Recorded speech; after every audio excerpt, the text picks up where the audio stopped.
We have Michael Timberlake here with our friends over at Timberlake and Lee. And I do believe we already have a caller on the line. I believe Dan. Dan, yes. Dan, are you there? Yes, I am. Feel free to ask your question when you're ready. Okay.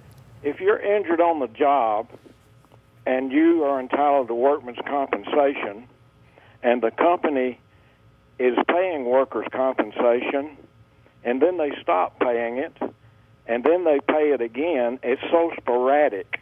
What is the recourse of getting a company to continually pay your workers' comp? And I assume it's at 2/3 of your salary. Right. You know, it's a little bit difficult. Basically, if you're injured on the job, you get three major benefits. One being your medical expenses are paid, and your medical expenses are paid for the rest of your lifetime as long as it relates back to the original injury.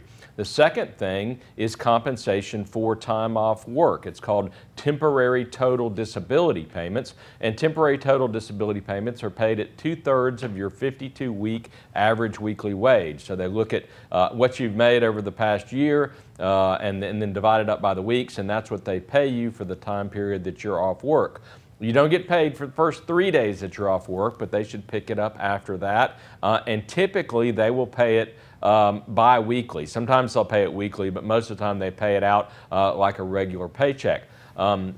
Unfortunately, if they're not paying it timely or sporadically, what you're kind of left with doing is potentially hiring a lawyer, and then you could file something in court to require them to pay it in a timely manner. But unfortunately, that can take some time to do that, and you may not be able to bridge the gap if you're kind of working from paycheck to paycheck. You can contact the Alabama Department of Labor. They have a workers' compensation division, and talk to an ombudsman, and hopefully those people can talk to your employer or the insurance company typically and try to see if they can't work it out to get the payments on a regular schedule.